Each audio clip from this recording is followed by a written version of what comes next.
To YouTube channel. તો આજના વિડીયોમાં આપણે ગુજરાતી ટુ ઇંગ્લિશ ટ્રાન્સલેશન કરીશું અને સાથે સાથે ગ્રામરના નિયમો પણ શીખીશું। તો ચાલો શરૂઆત કરીએ।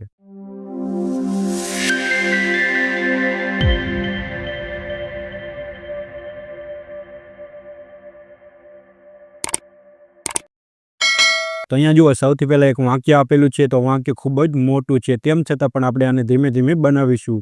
તો મોટું વાક્ય હોય તો આપણે કેવી રીતે બનાવવાનું, નાના નાના ભાગમાં વહેંચી દેવાનું, ત્યારબાદ વાક્યને બનાવવાનું। તો સૌથી પહેલા આપણે વાક્યને વાંચીશું, ત્યારબાદ સમજીશું અને ત્યારબાદ આપણે વાક્યને બનાવીશું। તો વાક્ય વાંચો। કોઈ પણ રાષ્ટ્ર માટે ભવિષ્યમાં એક શક્તિશાળી અને વિકસિત દેશ બનવા માટે। તો અહીંયા જુઓ, અહીંયા એક વાક્ય પૂરું થાય છે, ત્યારબાદ આગળનું વાક્ય વાંચો। શિક્ષણ એ સૌથી વધુ જરૂરી આધારસ્તંભ છે। ત્યારબાદ અહીંયા બીજું વાક્ય પૂરું થાય છે, ત્યારબાદ આગળ વાંચો। કારણ કે તે ફક્ત વ્યક્તિગત વિકાસમાં જ મદદ નથી કરતું, પણ સમાજના અને રાષ્ટ્રના સર્વાંગી વિકાસ માટે પાયા તરીકે કામ કરે છે। તો અહીંયા જુઓ, આ ત્રીજું વાક્ય પૂરું થાય છે। એટલે કે આ એક જ વાક્યમાં ટોટલ કેટલા 3 વાક્ય આપેલા છે। હવે આ વાક્ય છે કે નહીં તે હવે આપણે જોઈશું। તો જુઓ, કોઈ પણ રાષ્ટ્ર માટે ભવિષ્યમાં એક શક્તિશાળી અને વિકસિત દેશ બનવા માટે। તો વાક્ય વાંચો તો વાક્યનો પૂરો અર્થ નીકળે છે। તો તમને તરત જ સમજાશે કે વાક્યનો પૂરો અર્થ નીકળતો નથી, એટલે કે વાક્યનો અર્થ નીકળતો નથી, એટલે કે વાક્ય કેવું છે, અધૂરું વાક્ય, જેને અંગ્રેજીમાં શું કહેવાય, ક્લોઝ કહેવાય, અને ગુજરાતીમાં શું કહેવાય, ઉપવાક્ય કહેવાય। તો આ કેવું વાક્ય છે, ઉપવાક્ય છે। અને જુઓ, આ વાક્યનો કઈ અર્થ નીકળતો નથી, એનો મતલબ શું થાય, જે આગળના વાક્ય ઉપર આધાર રાખે છે, એટલે કે જે આ પાછળ આ વાક્ય આપેલું છે ને એના ઉપર આખું વાક્ય આધાર રાખે છે। એટલે કે આ વાક્ય આપેલું છે તે આ વાક્ય વિશે વધારાની માહિતી મળે છે, એટલે કે આને આપણે ડિપેન્ડન્ટ ક્લોઝ કહીશું। ત્યારબાદ બીજું વાક્ય વાંચો। શિક્ષણ એ સૌથી વધુ જરૂરી આધારસ્તંભ છે। તો આને પણ આપણે એક વાક્ય કહીશું, એટલે કે અંગ્રેજીમાં શું કહેવાય, ક્લોઝ કહેવાય। અને જુઓ, આ ક્લોઝ કોઈ ઉપર આધાર રાખતી નથી, એટલે કે ઇન્ડિપેન્ડન્ટ ક્લોઝ છે। ત્યારબાદ આપણે આગળનું વાક્ય વાંચશું। જુઓ, કારણ કે તે ફક્ત વ્યક્તિગત વિકાસમાં જ મદદ નથી કરતું, પણ સમાજ અને રાષ્ટ્રના સર્વાંગી વિકાસ માટે પાયા તરીકે કામ કરે છે। તો અહીંયા જુઓ, કારણ કે તે વાક્યની શરૂઆત થાય છે ને એનો મતલબ શું થાય કે આ વાક્ય ફરજિયાત આગળના વાક્ય ઉપર આધાર રાખતું હશે, એટલે કે આ વાક્ય કેવું છે, ડિપેન્ડન્ટ ક્લોઝ આપેલી છે। તો આ વાક્યમાં ટોટલ કેટલી ક્લોઝ આપેલી છે, 3 ક્લોઝ આપેલી છે, જેમાંથી 2 ડિપેન્ડન્ટ ક્લોઝ આપેલી છે અને એક ઇન્ડિપેન્ડન્ટ ક્લોઝ આપેલી છે, એટલે કે આ વાક્ય કેવું છે, કોમ્પ્લેક્સ સેન્ટેન્સ। અને કોમ્પ્લેક્સ સેન્ટેન્સ કોને કહેવાય, જેમાં 2 અથવા તો 2 કરતાં વધારે ક્લોઝ આપેલી હોય અને તેમાંથી ફરજિયાત એક ક્લોઝ કેવી હોવી જોઈએ, ઇન્ડિપેન્ડન્ટ ક્લોઝ હોવી જોઈએ, એટલે કે કોઈ ઉપર આધાર રાખતી ન હોવી જોઈએ, અને બાકીની ક્લોઝ જે કદાચ 1 હોય, 2 હોય કે ગમે તેટલી હોય તે ફરજિયાત કેવી હશે, ડિપેન્ડન્ટ, એટલે કે આધાર રાખતી ક્લોઝ હશે। પરંતુ કોમ્પ્લેક્સ સેન્ટેન્સ બનવા માટે ફરજિયાત એક ઇન્ડિપેન્ડન્ટ અને એક ફરજિયાત ડિપેન્ડન્ટ ક્લોઝ હોવી જોઈએ। ડિપેન્ડન્ટ ક્લોઝ એક કરતાં વધારે હોઈ શકે છે। તો અહીંયા જો આ ટોટલ 2 ક્લોઝ આપેલી છે, ડિપેન્ડન્ટ ક્લોઝ છે। કોમ્પ્લેક્સ સેન્ટેન્સ કોને કહેવાય તે તમને ખબર પડી ગઈ હશે। તો હવે આપણે આ વાક્યને બનાવીએ। તો સૌથી પહેલા આપણે આ ક્લોઝને બનાવીશું, અને ક્લોઝ કોને કહેવાય કે જેમાં ફરજિયાત સબ્જેક્ટ પ્લસ વર્બ આપેલું હોય તો જ ત્યાં આપણે શું કહીશું, ક્લોઝ કહીશું, નહીં તો શું કહેવાય, ફ્રેઝ કહેવાય। તો જુઓ, વર્બ શું આપેલું છે, બનવું, એટલે કે અહીંયા જુઓ ક્રિયાપદ શું આપેલું છે, બનવું એવું આપેલું છે, પરંતુ બનવા માટે એવું આખું ક્રિયાપદ છે, એટલે કે જે ક્રિયાપદ વપરાયું છે એક નાઉન તરીકે વપરાયેલું છે, નામ તરીકે। તો એને આપણે ક્રિયાપદને શું બનાવીશું, નામ બનાવીશું। અને સબ્જેક્ટ કોણ આપેલું છે, બનવું, કોણ છે જે બને છે, કોઈ પણ રાષ્ટ્ર। તો અહીંયા જુઓ, કોઈ પણ રાષ્ટ્ર આપણો સબ્જેક્ટ છે। તો સૌથી પહેલા આપણે અહીંયા સબ્જેક્ટ મૂકીશું, કોઈ પણ રાષ્ટ્ર, એટલે કે માટે આપણે ફોર મૂકીશું, કોઈ પણ એટલે કે એની, અને રાષ્ટ્ર એટલે શું મૂકીશું, નેશન। ત્યારબાદ આપણે ક્રિયાપદ મૂકીશું, પરંતુ જુઓ, બનવા માટે, અહીંયા બનવું એવું નથી આપેલું, શું આપેલું છે, બનવા માટે, એટલે કે અહીંયા ક્રિયાપદ આપેલું છે ને તે શું આપેલું છે, એક નામ તરીકે। તો ક્રિયાપદને નામ બનાવવા માટે આપણે શું કરીશું, ક્રિયાપદની આગળ ટુ મૂકી દઈશું, એટલે ક્રિયાપદનું શું થઈ જાય, નામ। તો અહીંયા આપણે બીકમની આગળ શું લગાડીશું, ટુ લગાડીશું। અને ત્યારબાદ આપણે આગળ વાક્ય બનાવીશું, શું બનવા માટે, એક શક્તિશાળી અને વિકસિત દેશ, એટલે કે પાવરફુલ એન્ડ ડેવલપ્ડ કન્ટ્રી। તો અહીંયા જો આપણે બનવા માટે શું મૂક્યું, ટુ બીકમ મૂક્યું, ત્યારબાદ શું બનવા માટે, એક શક્તિશાળી અને વિકસિત દેશ। એક માટે આપણે આર્ટિકલ એ મૂક્યો, ત્યારબાદ શક્તિશાળી એટલે કે શું મૂક્યું, પાવરફુલ, અને ત્યારબાદ અને માટે આપણે અહીંયા એન મૂક્યું, અને વિકસિત માટે આપણે અહીંયા શું મૂક્યું, ડેવલપ્ડ, અને દેશ એટલા માટે આપણે અહીંયા શું મૂક્યું, કન્ટ્રી। ક્યારે, તો કે ભવિષ્યમાં, એટલા માટે આપણે શું મૂક્યું, ઇન ધ ફ્યુચર। તો આપણે એક ક્લોઝને બનાવી દીધી। આ ક્લોઝ કોના વિશે વધારાની માહિતી આપે છે, આમાં જે સબ્જેક્ટ છે તેના વિશે। ત્યારબાદ આપણે આ ક્લોઝ બનાવીશું, એટલે કે આ વાક્ય બનાવીશું। જુઓ, શિક્ષણ એ સૌથી વધુ જરૂરી આધારસ્તંભ છે। તો અહીંયા જુઓ, વાક્ય વાંચો એટલે તમને ખબર પડશે કે કોઈ પણ મુખ્ય ક્રિયાપદ આપેલું નથી, એટલે કે વાક્ય કેવું છે, સિમ્પલ સેન્ટેન્સ। અને સિમ્પલ સેન્ટેન્સ છે તો કયા કાળનું છે ઉપરથી આપણને ખબર પડશે કે વર્તમાન કાળનું છે। વર્તમાન કાળનું વાક્ય છે તો કઈ કેટેગરીનું વાક્ય હશે? વાક્ય વાંચો એટલે તમને ખબર પડે. શિક્ષણ એ સૌથી વધુ જરૂરી આધારસ્તંભ છે, તો ફક્ત માહિતી મળે છે એટલે કે કેટેગરી 1 વાળું વાક્ય છે. એમ ઇઝ આરથી બનતું વાક્ય છે. તો સૌથી પહેલા આપણે શું મૂકીશું? સબ્જેક્ટ. તો સિમ્પલ સેન્ટેન્સમાં સબ્જેક્ટ કેવી રીતના મળશે? આધારસ્તંભ છે. કોણ છે જે આધારસ્તંભ છે? તો શિક્ષણ. એટલે કે માહિતી કોના વિશે મળે છે? શિક્ષણ વિશે. તો આપણે સૌથી પહેલા શું મૂકીશું? સબ્જેક્ટ. સબ્જેક્ટ કોણ છે? શિક્ષણ. એટલે કે શું મૂકીશું? એજ્યુકેશન.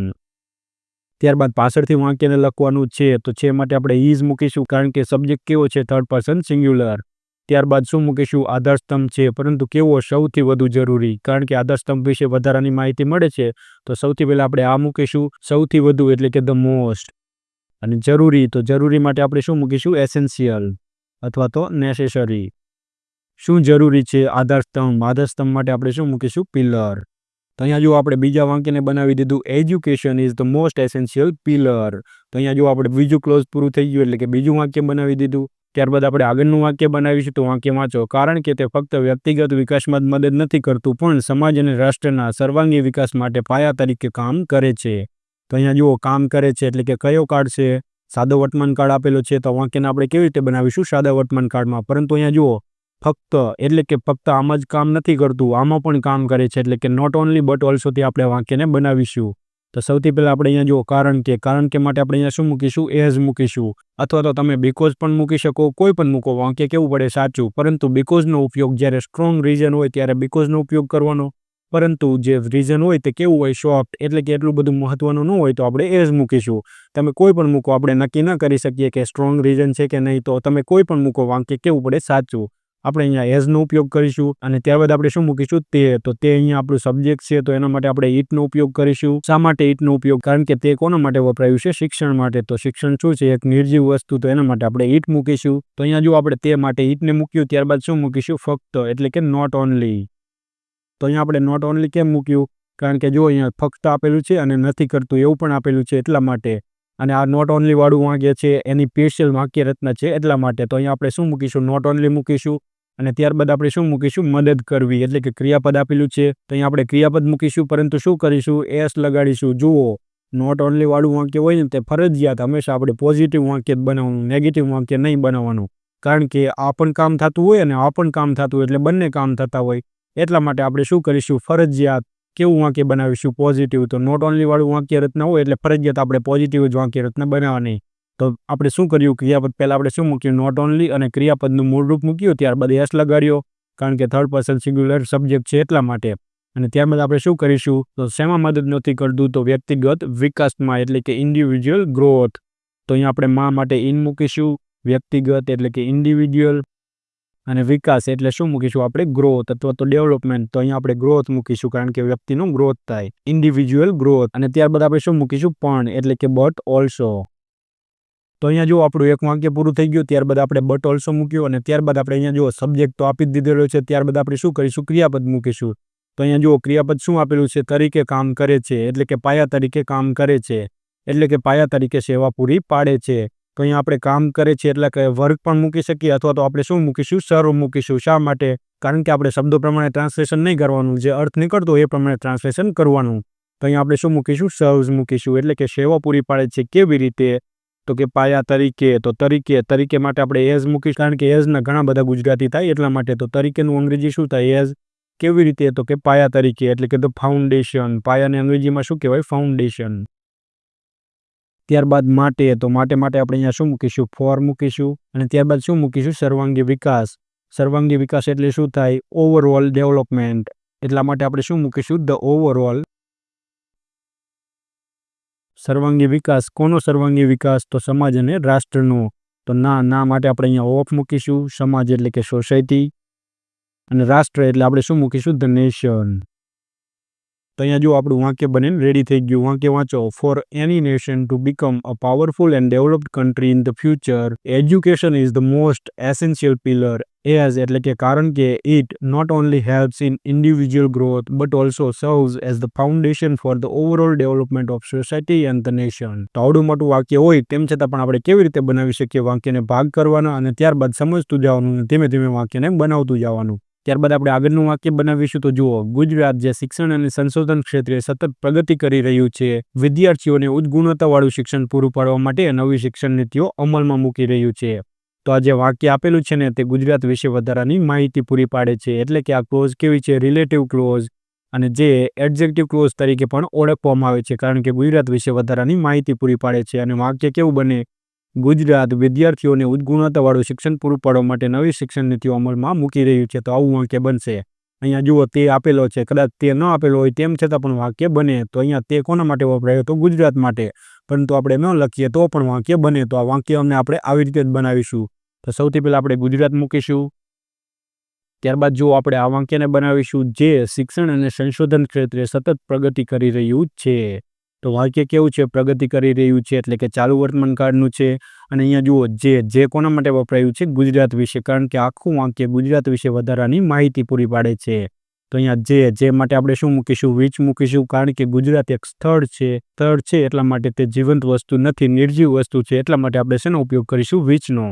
તો અહીંયા આપણે વિચ મૂકીશું, એટલે કે વિચ આપણે સબ્જેક્ટ તરીકે મૂક્યો. ત્યારબાદ આપણે પાછળથી શરૂઆત કરીશું. પ્રગતિ કરી રહ્યું છે, એટલે કે પ્રોગ્રેસ કરી રહ્યું છે. તો અહીંયા આપણે શું મૂકીશું? ઇઝ મૂકીશું, કારણ કે થર્ડ પર્સન સિંગ્યુલર છે એટલા માટે. તો અહીંયા જુઓ, પ્રગતિ કરી રહ્યું છે, પરંતુ કેવી રીતે? તો કે સતત. તો સૌથી પહેલાં આપણે એ મૂકીશું. તો અહીંયા જો આપણે સતત માટે શું મૂક્યું? કન્ટિન્યુઅસલી મૂક્યું. ત્યારબાદ પ્રગતિ કરી રહ્યું છે, તો પ્રગતિ કરવી એને આપણે પ્રોગ્રેસ કહીશું. અને ક્રિયાપદને શું લગાડીશું? આઈએનજી લગાડીશું, એટલા માટે પ્રોગ્રેસિંગ મૂક્યું છે. અને ત્યારબાદ આપણે આગળનું વાક્ય બનાવીશું. જુઓ, સતત પ્રગતિ કરી રહ્યું છે. ક્યાં પ્રગતિ કરી રહ્યું છે? તો શિક્ષણ અને સંશોધન ક્ષેત્રમાં. તો માટે આપણે અહીંયા ઇન મૂક્યું, અને ક્ષેત્ર એટલા માટે આપણે અહીંયા ફિલ્ડ મૂકીશું. શેનું ક્ષેત્ર? તો કે સંશોધન અને શિક્ષણ. તો સંશોધન માટે આપણે અહીંયા રિસર્ચ મૂક્યું, અને શિક્ષણ એટલે કે એજ્યુકેશન મૂક્યું. પરંતુ જો નાઉન ઓફ નાઉન છે એટલા માટે આપણે અહીંયા શું મૂક્યું? ધ મૂક્યું. ત્યારબાદ આપણે અહીંયાથી વાક્ય બનાવીશું. તો જુઓ, હવે આપણે સબ્જેક્ટ તો મૂકી દીધો છે. તો સૌથી પહેલાં આપણે શું મૂકીશું? તો અહીંયા જો અમલમાં મૂકી રહ્યું છે, એટલે કે ઇમ્પ્લિમેન્ટ કરી રહ્યું છે. પરંતુ કાળ કેવો છે? ચાલુ વર્તમાન કાળ. તો આપણે શું કરીશું? આઈએનજી લગાડીશું.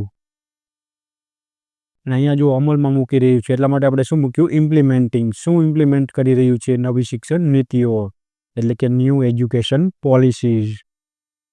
અને ત્યારબાદ મેં તમને આગળ એક સૂત્ર શીખવાડ્યું હતું, એ પ્રમાણે આપણે વાક્યને બનાવવાનું. તો ત્યારબાદ આપણે જુઓ, સૌથી પહેલાં શું મૂક્યું? કોણ વડે પ્રશ્ન પૂછીને મૂક્યું. અને ત્યારબાદ આપણે શું મૂક્યું? તો ત્યારબાદ આપણે ક્રિયાપદ મૂક્યું. ત્યારબાદ આપણે શું વડે પ્રશ્ન પૂછ્યો. ત્યારબાદ કોને વડે પ્રશ્ન પૂછવાનો, પણ કંઈ જવાબમાં નહીં મળે. ત્યારબાદ આપણે કેવી રીતે અમલમાં મૂકી રહ્યું છે, તો એનો પણ કંઈ જવાબ નહીં મળે. ત્યારબાદ આપણે પ્રશ્ન પૂછવાનો, શા માટે અમલમાં મૂકી રહ્યું છે, તો આપણને જવાબમાં મળશે કે વિદ્યાર્થીઓને ઉચ્ચ ગુણવત્તાવાળું શિક્ષણ પૂરું પાડવા માટે. અને પૂરું પાડવું એના માટે આપણે શું મૂકીશું? Two provide. કારણ કે અહીંયા જો એક ઓલરેડી ક્રિયાપદ આવી ગયેલું છે, તો બીજું ક્રિયાપદ મૂકવા માટે આપણે ફરજિયાત શું મૂકવાનું? Two provide. તો એનું ગુજરાતી શું થાય? પૂરું પાડવા માટે. અહીંયા પ્રોવાઈડ એક નાઉન તરીકે આવેલું છે, વર્બ તરીકે નહીં, એટલા માટે. શું પૂરું પાડવા માટે? તો ઉચ્ચ ગુણવત્તાવાળું શિક્ષણ, એટલે કે હાઈ ક્વોલિટી એજ્યુકેશન. કોને પૂરું પાડવાનું? તો વિદ્યાર્થીઓને. એટલા માટે વિદ્યાર્થીઓ કેવા છે? રિસીવર. તો એનામાં આગળ આપણે શું મૂકીશું? ટુ. અને સૌથી સીધા આપણે શું મૂકીશું? સ્ટુડન્ટ્સ. તો જો આપણું વાક્ય બની રેડી થઈ ગયું. Gujarat which is continuously progressing in the field of research and education, implementing new education policies to provide high quality education to students. તો આવી રીતના વાક્ય બને.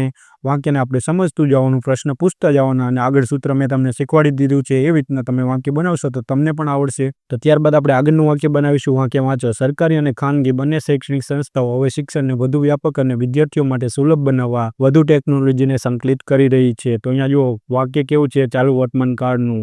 ક્રિયાપદ શું આપેલું છે? સંકલિત કરી રહી છે. કોણ છે જે સંકલિત કરી રહ્યું છે? તો સરકારી અને ખાનગી બંને શૈક્ષણિક સંસ્થાઓ. તો આપણું સબ્જેક્ટ કોણ છે? આખું ફ્રેઝ આપણું સબ્જેક્ટ છે. ત્યારબાદ ક્રિયાપદ કોણ છે? સંકલિત કરવું. અને વાક્ય કેવું છે? કયા કાળનું છે? ચાલુ વર્તમાન કાળનું. તો આપણે વાક્યને બનાવીશું. તો સૌથી પહેલાં આપણે સબ્જેક્ટ મૂકીશું. બોથ, બંને, એટલે આપણે સૌથી પહેલાં બોથ મૂકીશું. સરકારી એટલે કે ગવર્મેન્ટ એન્ડ પ્રાઇવેટ. ત્યારબાદ સંસ્થાઓ એટલે કે ઇન્સ્ટિટ્યુશન. તો અહીંયા જો આપણે સંસ્થાઓ માટે શું મૂક્યું? ઇન્સ્ટિટ્યુશન. પરંતુ અહીંયા આપણે એસ લગાડીશું, કારણ કે બહુવચનમાં છે એટલા માટે. ત્યારબાદ પાછળથી શરૂઆત કરીશું. વાક્ય કેવું છે? તો ચાલુ વર્તમાન કાળનું. તો ચાલુ વર્તમાન કાળમાં બહુવચન સબ્જેક્ટ છે, તો એના માટે આપણે શું મૂકીશું? આર. ત્યારબાદ હવે. તો હવે આપણે અહીંયા નાવ મૂકીશું. સંકલિત કરી રહી છે, એટલે કે ઇન્ટિગ્રેટિંગ. સંકલિત કરવું, જેને અંગ્રેજીમાં શું કહેવાય? ઇન્ટિગ્રેટ કહેવાય. તો સંકલિત કરી રહી છે, તો એટલા માટે આપણે શું કર્યું? આઈએનજી લગાડ્યું, કારણ કે ચાલુ કાળ છે એટલા માટે. શું સંકલિત કરી રહી છે? તો કે ટેકનોલોજીને, કારણ કે આપણે ક્રિયાપદ મૂક્યું ત્યારબાદ શેના વડે પ્રશ્ન પૂછવાનો? શું વડે? શું સંકલિત કરી રહી છે? વધુ ટેકનોલોજીને, એટલે કે મોર ટેકનોલોજી. ત્યારબાદ આપણે શું પ્રશ્ન પૂછવાનો? કોને વડે, પરંતુ કોને વડે આપણને કઈ જવાબમાં નહીં મળે. ત્યારબાદ શું પ્રશ્ન પૂછવાનો? કેવી રીતે સંકલિત કરી રહી છે? તો પણ આપણને કઈ જવાબમાં નહીં મળે. અને ત્યારબાદ આપણે શું પ્રશ્ન પૂછવાનો? તો શા માટે સંકલિત કરી રહી છે? તો શિક્ષણને વધુ વ્યાપક અને વિદ્યાર્થીઓ માટે સુલભ બનાવવા. તો આપણને જવાબ મળે છે તો આપણે મૂકીશું. તો જો બનાવવા, તો બનાવવા માટે આપણે મેક મૂકીશું. મેક એટલે બનાવવું. કોને બનાવવા? તો શિક્ષણને. એટલે ત્યારબાદ આપણે એજ્યુકેશન મૂકીશું. શું બનાવવા માટે? શિક્ષણને વધુ વ્યાપક. વધુ વ્યાપક એટલે કે મોર કોમ્પ્રિહેન્સિવ. વધુ વ્યાપક, તો એના માટે આપણે શું મૂક્યું? મોર કોમ્પ્રિહેન્સિવ. અને વિદ્યાર્થીઓ માટે સુલભ બનાવવા. સુલભ બનાવવું એટલે શું થાય? એક્સેસિબલ, એટલે કે સરળતાથી મળી શકે તેવું. તો આપણે શું મૂકીશું? એન્ડ, એટલે કે અને એક્સેસિબલ. કોને એક્સેસિબલ થાય તેવું હોવું જોઈએ? વિદ્યાર્થીઓને. એટલે રિસીવર કોણ છે? સ્ટુડન્ટ. તો એટલા માટે આપણે ટુ મૂકીશું. અને ત્યારબાદ આપણે શું મૂકીશું? સ્ટુડન્ટ્સ. તો જો આપણું વાક્ય બનીને રેડી થઈ ગયું. વાક્ય વાંચો. Both government and private institutions are now integrating more technology. શા માટે? તો કે to make education more comprehensive and accessible to students. તો આવી રીતે વાક્ય બને. સૌથી પહેલાં આપણે વાક્યને વાંચવાનું, ત્યારબાદ કાળ નક્કી કરવાનું, ત્યારબાદ સબ્જેક્ટ મૂકવાનો, ત્યારબાદ વર્બ મૂકવાનો, ત્યારબાદ શું વડે પ્રશ્ન પૂછવાનો, અને ત્યારબાદ સૂત્ર પ્રમાણે વાક્યને બનાવતું જવાનું. તો વાક્ય બનાવવું એકદમ ઇઝી છે, પરંતુ આપણને ફરજિયાત વાક્ય કેવી રીતે બને એ આપણને આવડવું જોઈએ. તો આગળના વિડીયોમાં એના માટે મેં તમને એક સૂત્ર આપી દીધું છે. તો એ સૂત્રને પાકું કરી લો ને એ પ્રમાણે વાક્યને બનાવતા શીખી જાઓ. તો આજનો પેરેગ્રાફ આપણો અહીંયા પૂરો થાય છે અને આશા રાખું છું કે હવે તમને સમજાઈ ગયું છે. તેમ છતાં પણ કંઈ ન સમજાણું હોય તો તમે કોમેન્ટ બોક્સમાં જણાવજો. હું તમને જરૂર રિપ્લાય આપીશ. Thank you.